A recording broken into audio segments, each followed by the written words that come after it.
I'm sure we all heard this question a lot. What's the best Dragon Ball video game of all time? I have the answer, and I'm going to go over it in depth. The greatest Dragon Ball video game of all time is Dragon Ball Z Budokai Tenkaichi 3. There's probably a lot of haters out there saying that this game isn't the greatest Dragon Ball game of all time, so let me go over this game front to back to explain why. Dragon Ball Z Budokai Tenkaichi 3 was released on October 4th, 2007. Available to play on the Wii and what I played it on, the goated console known as the PlayStation 2. Before we get into the game itself, let's go over the case. So the front of the case is fire. In my opinion, 2's is overall better, but this one is solid as well.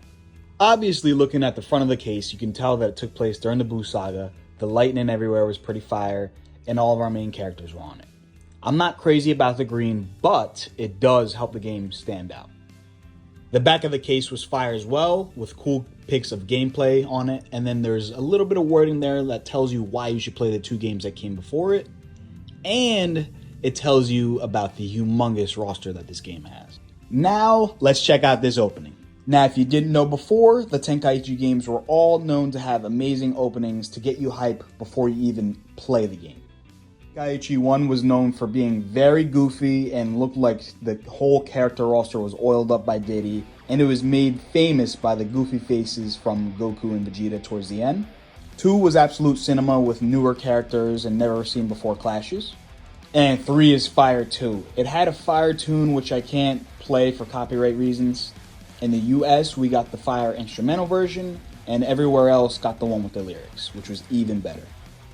This opening had it all, between the funny moments with Majin Buu Gotenks, the badass fight scenes between characters like Super Saiyan Gogeta and legendary Super Saiyan Broly, then it was all topped off with the beam struggle right at the end. Alright, enough geeking out, let's get into the game. So the main menu, as expected, was Muy Fuego, with Gohan and Videl yapping to you about whatever game mode you're hovering over. This game had many things to do from the home menu, including Dragon History, aka Story Mode, Ultimate Battle, which was basically a survival mode, Dragon World Tour, where you can fight in tournaments, Duels, which is where you have your fights, Evolution Z, which lets you add abilities to certain characters, Ultimate Training is as it sounds, it's a training mode for the noobs. Data Center is where replays are and where you can put in the cheat codes to get secret characters. Character References is where Chi Chi talks about every single character in the game. Shout out to her, that was fire. Options, duh, is as it sounds. And lastly, Shenron is where you can make a wish to unlock characters, stages, whatever is available. Right off the rip, this roster is one of a kind. At the time, it was the biggest roster in a Dragon Ball game with 161 characters, which to my knowledge wasn't topped until October of last year when Sparking Zero came out, which is mind-boggling. So let's say you want to hop into a fight in this game. You'd hit duel, and then you got Vegeta and Nappa sitting there aura farming while they're telling you how the game works. It's awesome. I love how you could switch between which commentator talks before and after the fight. That's a nice little detail that the newer games don't give you. I feel like the difficulties were really legit back then and held weight. I feel like nowadays, even in newer games like Sparking Zero, I'll put that on the hardest mode and I'm just destroying him in 2 seconds. Back then, there was actually a bit of a challenge to it, which was nice. For Duel, they had DP battles, single battles, and team battles, which is the GOAT. Once you click whatever you want to play, you get to the character screen, which is the best character screen. It has all the transformations within the same character. You click on someone, like Goku, for example, Super Saiyan 1, Super Saiyan 2, Super Saiyan 3, etc., pops up instead of being as a different character in the newer games. Speaking of characters, this game makes different characters for each arc. For example, there's a Kid Goku, Saiyan Saga Goku, Frieza Saga Goku, Buu Saga Goku, and a GT Goku.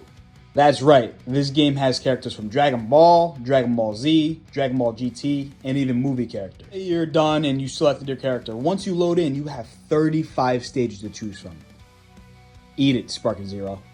And once you're done, you have a fun mini game to play while you're waiting for the game to load. Now, I love basically having no loading times nowadays, but it just hits different being able to just button mash the game while you're waiting for the game to load in. It's really fun. Then once you load in, you get your typical intros. But I feel like in this game, more often than not, there's a lot more unique interactions than there is even in the newer games like Xenoverse, Sparking Zero. Every time you went into a battle, you'd be saying something that's really unexpected, which was dope. I love Budokai Tenkaichi 2, but the gameplay in this game is a whole nother level. Maybe the best gameplay of any Dragon Ball game of all time, in my humble opinion. I mean, the graphics were a step up from the last game. It was a lot faster. The camera angles were crispier. This game was just so smooth to play, like butter. These Tenkaichi games are the architect for the destructible backgrounds. The hand-to-hand combat with the vanishing combos were lit. Once you master them, they were super fun to just spam on your opponents. The key blasts were amazing. Super attacks were incredibly accurate. And the big difference that these newer games can't seem to also get right is the voice acting. When you're getting attacked, it feels like you're actually the character getting attacked. Nowadays, they seem all calm when they're getting hit in the face with a Kamehameha. It makes no sense. So it's just something about being able to do 5v5s that's just amazing. I want to say they didn't do that in another Dragon Ball game till maybe Raging Blast, which is ridiculous, years and years later. Let's briefly talk about some of these modes.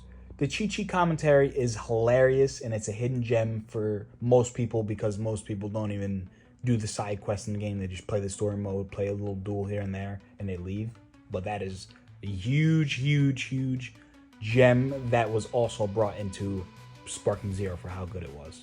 Commentary, it's not revolutionary. You're not going to write a book about how great it was, but that just shows how much love and passion the devs had in the game to create a singular character talking about and roasting every single character in the game when we have, over 150 characters, like I said. Tournament mode, in my opinion, is the best it's ever been in this game. You got the Yamcha games, the Otherworld tournament, the Cell games, the World Martial Arts tournament. They're extremely creative back then. Each tournament had a different set of rules, a different layout for the bracket, a different announcer. Like if you were in a Cell game, Cell will be announcing it.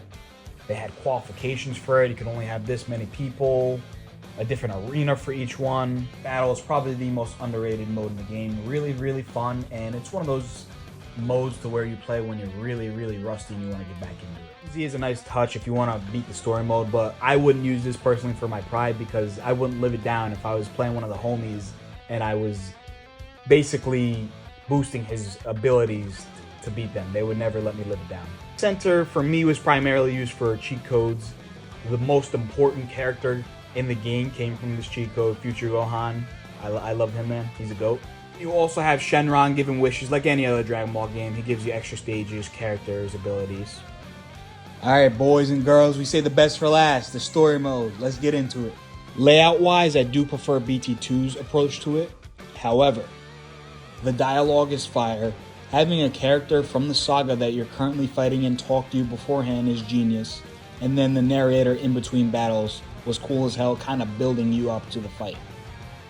The fights they picked for the most part were very smart because they knew how many sagas they had to go through. They couldn't go through every single fight, but they were missing a couple of key fights, if you will, like the fight against Zarbon, Dodoria, even some of the Frieza Force would have been nice. Characters talking garbage to each other mid-fight always is lit. And I love how it lets you click the right stick to kind of skip throughout the fight once you get to a certain point, as opposed to games later on like Xenoverse, which I keep talking about a lot. But there's a lot of dialogue that you can't even skip. You have to wait for them to finish their sentences before finishing the fight, which is very stupid and slow. But for the story mode, it does take you from the typical Sand Saga up to the Buu Saga. Then you get Special Saga, which has TV specials and movies with fighting the likes of Turles, Dr. Wheelo, Broly, and Janemba. But wait, there's more. They even had a GT Saga with fights against Super 17, Baby, and then wrapping up with the epic Super Saiyan 4 Fusion and the Universal Spirit Bomb from Goku to Omega Shenron. But wait, there's still more. Suck it, Sparking Zero. You got the Dragon Ball Saga that usually aren't in Dragon Ball Z games. I feel like they always skip past those, but you get to fight the likes of Nam, Mercenary Tail, and King Piccolo. Lastly, again, suck it, Sparking Zero, you get a What If Saga. I hate to keep ragging on Sparking Zero, but come on, man. They laid it up for you very simply 20 years ago. Anyways, you get to fight the not usually included Urali, Android 8 versus 16, the battle of the cooler androids. You get to do fights like King Vegeta versus Frieza. And lastly, Metal Frieza with King Frieza against the whole Earth, basically. That was a lot to go over. So let's have a little review here to once again reiterate why this is the greatest Dragon Ball Z video game of all time.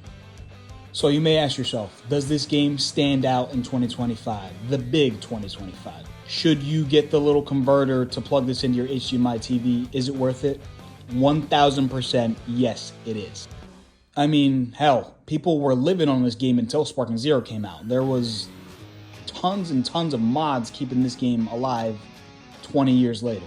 It has the best combat in any Dragon Ball game, period. This game has the best tournament mode in any Dragon Ball game. Hilarious Chi-Chi commentary that, in my opinion, is better than Sparking Zero's. Smooth and crisp gameplay to this day that is the best. A stupendous opening with the banger song, depending on which copy of the game you got. Another shot at Sparking Zero. Come on, man. The opening in that game was fire, but we couldn't get a new song. We got the Dragon Ball Super theme song. So I'll say once again, with all of that overwhelming evidence, Dragon Ball Z Budokai Tenkaichi 3 is the best Dragon Ball video game of all time. Some may ask, will it be toppled? I think if there is a Dragon Ball Xenoverse 3 with more races, or a fully developed Dragon Ball Sparking Zero, they have the opportunity to surpass it one day. We're never going to be able to replicate just plugging and playing Dragon Ball Z Budokai Tenkaichi 3, but one day we may have a better Dragon Ball game come out. With all that being said, I'd like to thank all my recent subscribers. Thank you all for hanging out for this longer than usual upload, and I hope to see you all soon. Peace out.